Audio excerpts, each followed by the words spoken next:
Pai seja convosco, que Deus te abençoe e que o Senhor te capacite para viver segundo a tua vontade. E a vontade de Deus é que nós venhamos a nos comprometer com a sua lei, com a sua palavra e assim andar no seu caminho. Continuando aqui a série do Salmo 119, hoje nós estamos no 5º vídeo e eu gostaria de ler o Salmo 119 a partir do verso de número 33. Vamos ler juntamente? Ensina-me, ó Senhor, o caminho dos teus estatutos, e guardá-lo-ei até o fim. Dá-me entendimento, e guardarei a tua lei, e observá-la-ei de todo o coração. Faze-me andar na vontade dos teus mandamentos, porque nela tenho prazer. Inclina o meu coração a teus testemunhos, e não a cobiça. Desvia os meus olhos de contemplarem a vaidade, e vivifica-me no teu caminho. Confirma a tua promessa ao teu servo, que se inclina ao teu temor. Desvia de mim o opróbrio que temo, pois os teus juízos são bons. Eis que tenho desejado os teus preceitos. Vivifica-me por tua justiça. Estamos aqui nessa série de Salmos 119, observando a excelência da lei de Deus, a excelência da palavra de Deus. Eu já disse aqui, repito, que é digna de toda aceitação. A palavra de Deus é quem nos conduz na verdade, na justiça e no caminho de retidão. E aqui hoje nós temos ensinos preciosos para a minha e para a sua vida. O verso 33 diz: ensina-me, ó Senhor, o caminho dos teus estatutos, e guardá-lo-ei até o fim. Dá-me entendimento, e guardarei a tua lei, e observá-la-ei de todo o coração. Não basta você entregar somente uma parte do teu coração para Deus e deixar que a outra parte ou outras partes estejam divididas para pessoas, instituições, bens ou riquezas nessa terra. Há um texto na Bíblia que diz: filho, dai-me o teu coração. Jesus, ele quer o nosso coração, ele quer morar dentro de nós. Deus, ele precisa ser o primeiro na minha e na sua vida. E aqui nós vemos no verso 33, uma oração sincera do salmista, pedindo para que Deus o ensinasse. Ele diz: ensina-me, ó Senhor, o caminho dos teus estatutos. Uma outra tradução vai dizer: ensina-me, Senhor, a cumprir as tuas ordens escritas, e obedecerei até o fim da minha vida. É isso mesmo. Nós precisamos pedir ao Senhor para nos ensinar a cumprir a tua lei e as tuas ordens. Porque nenhum homem de si mesmo ele é capaz ou nunca será capaz de cumprir as ordens de Deus por si mesmo. É necessário que Deus nos ajude através do Espírito Santo a andarmos na tua lei, nos teus mandamentos, obedecendo verdadeiramente as tuas ordens para as nossas vidas. O salmista disse: Senhor, se tu me ensinar a cumprir as tuas ordens, eu vou te obedecer até o fim da minha vida. O que é que o salmista está dizendo aqui? Ele está dizendo: Senhor, se o Senhor me ensinar, eu me comprometo a seguir ao Senhor até o fim da minha vida. Eu me comprometo a te obedecer. É isso mesmo. É preciso que nós, primeiramente, venhamos a aprender, a ter clareza sobre o que de fato Deus ele quer de mim e o que ele quer de você. E após nós sabermos disso, nós precisamos, de fato, obedecer. Você precisa obedecer aquilo que você entendeu aquilo que você compreendeu, que é verdade, que é justo e que é reto diante de Deus. O salmista, ele diz ainda: Senhor, dai-me entendimento, e então eu guardarei a tua lei. E vou observá-la de todo o coração.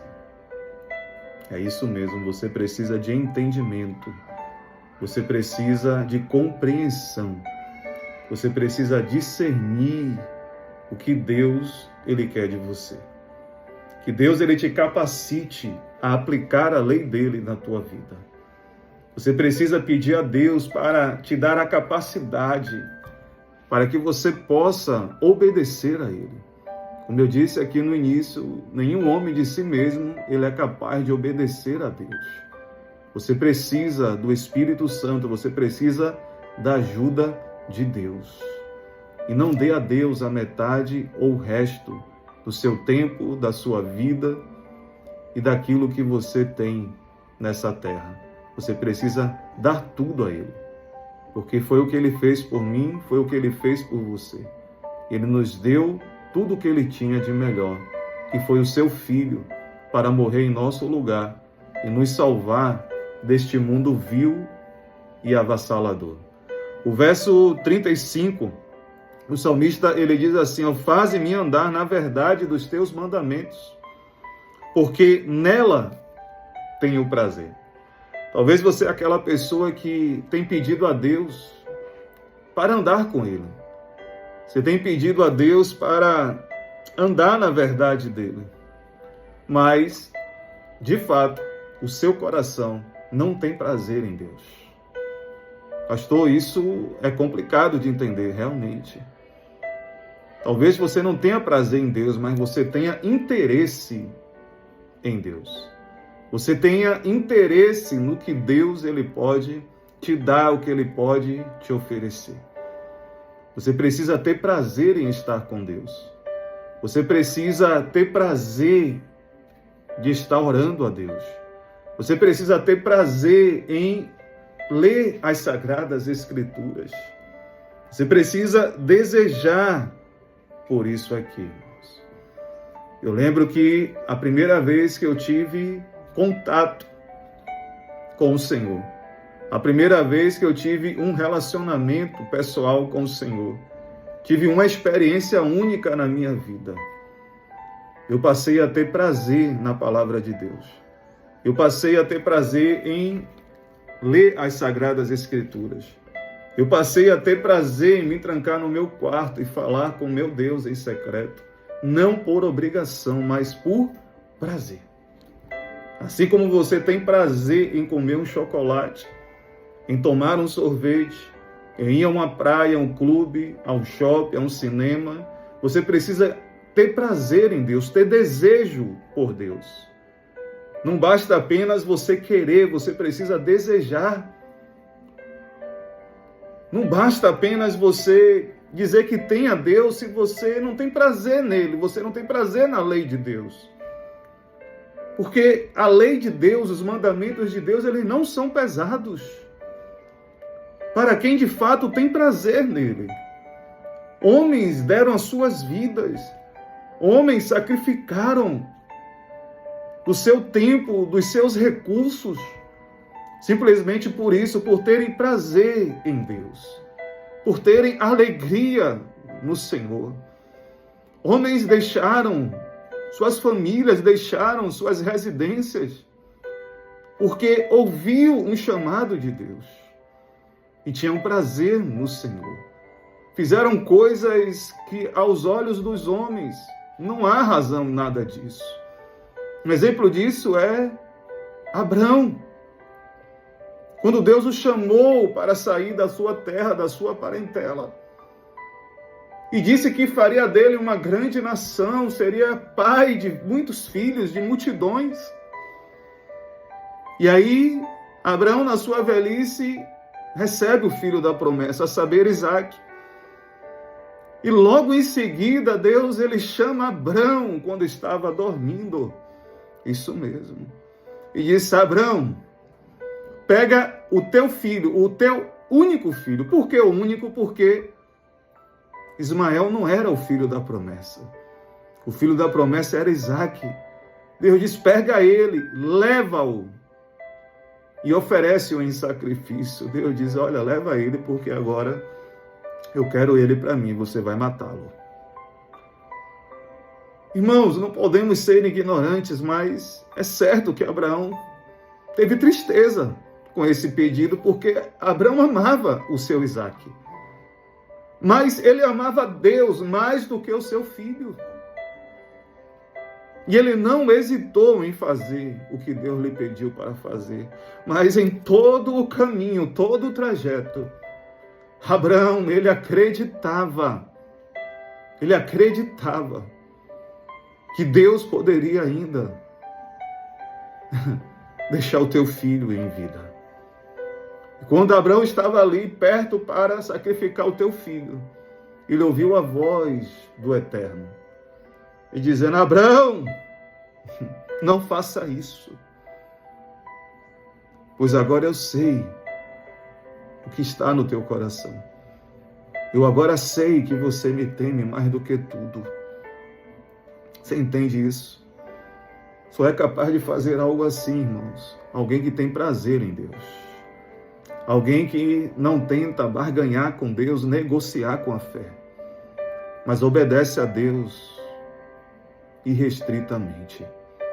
Que você seja essa pessoa que tenha prazer na lei, na palavra, na presença e nas coisas relacionadas com o nosso Deus. O verso de número 36 vai dizer, inclina o meu coração a teus testemunhos e não a cobiça. Olha como é forte isso daqui.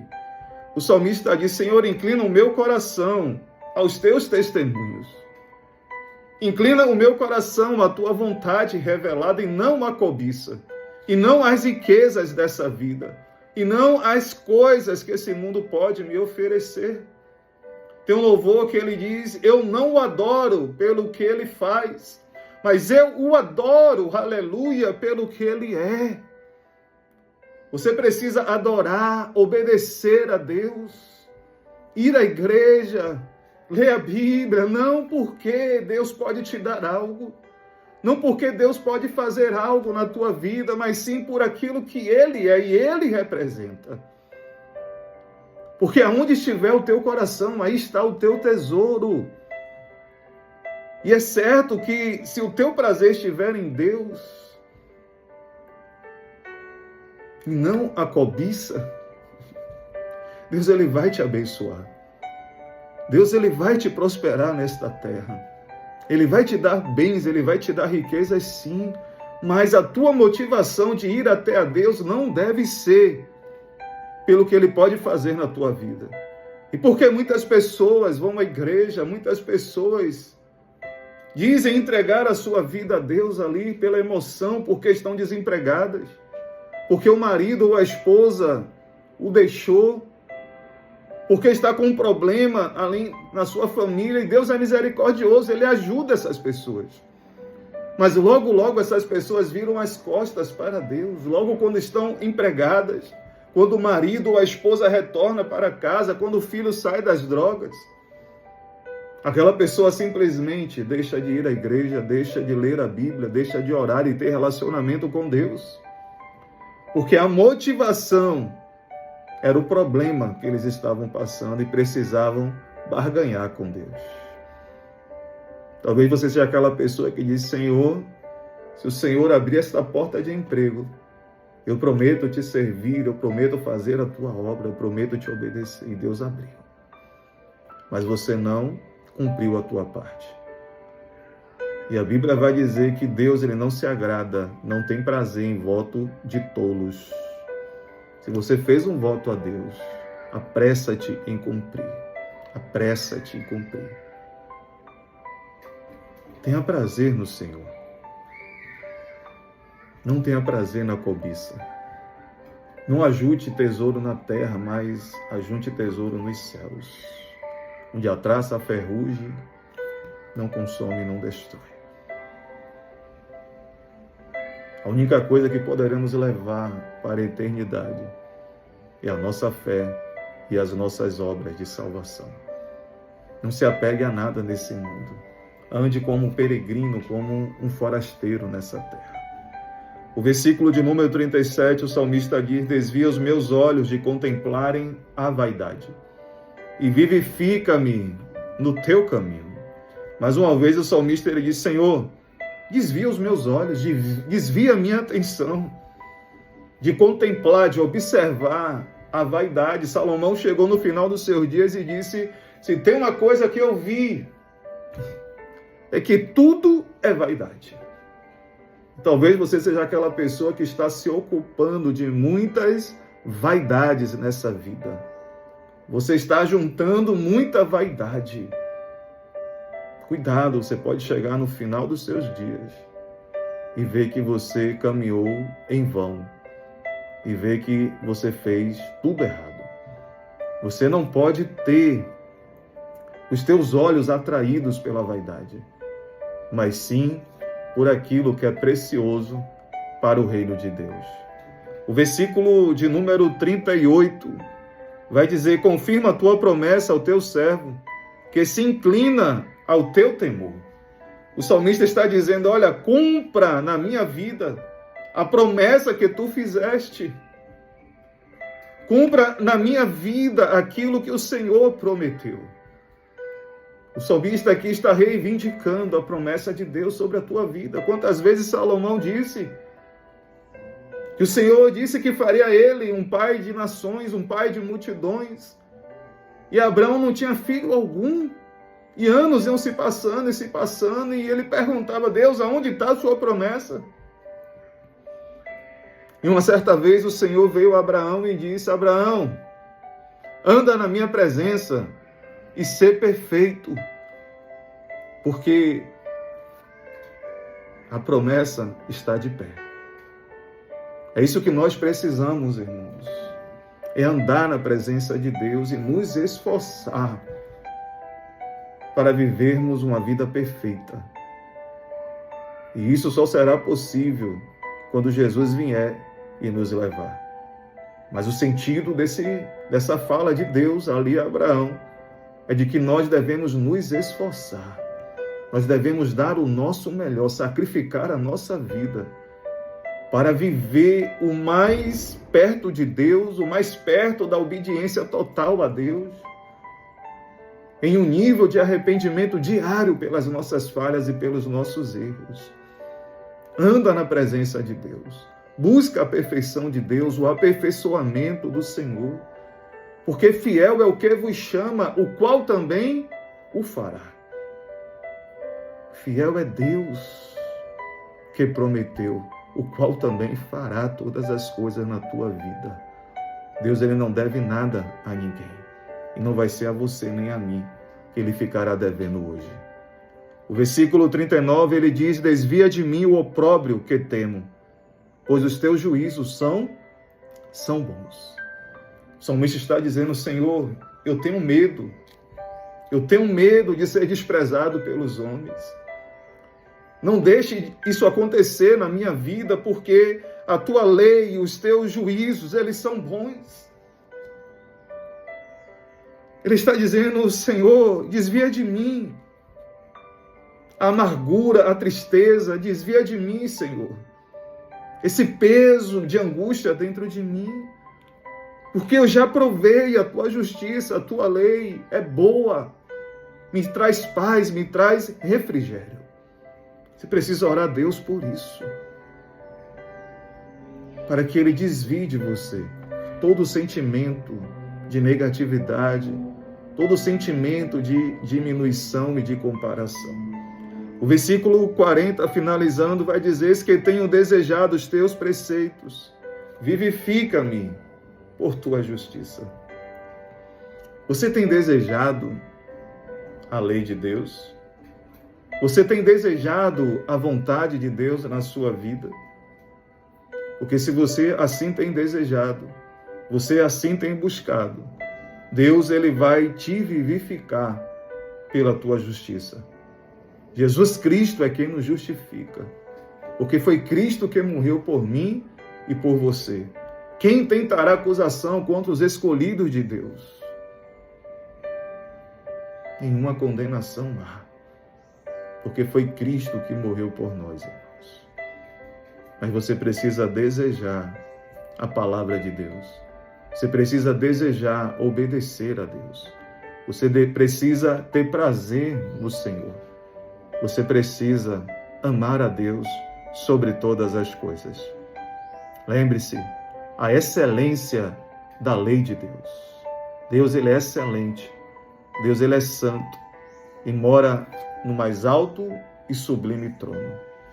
E lá estará com ele os teus santos, os teus justos, os teus filhos, que ele resgatou para si mesmo. Que você possa meditar nessas palavras, que você possa fazer um compromisso, uma aliança com Deus, de andar na sua presença e buscar ser perfeito e melhor a cada dia. Que o Senhor te abençoe e te guarde. Que o Senhor faça resplandecer sobre ti o teu rosto e tenha misericórdia de ti. Que o Senhor levante sobre ti o teu rosto e te dê a paz, em nome de Jesus. Fica na paz e que o Senhor seja a tua força, hoje e sempre. Amém.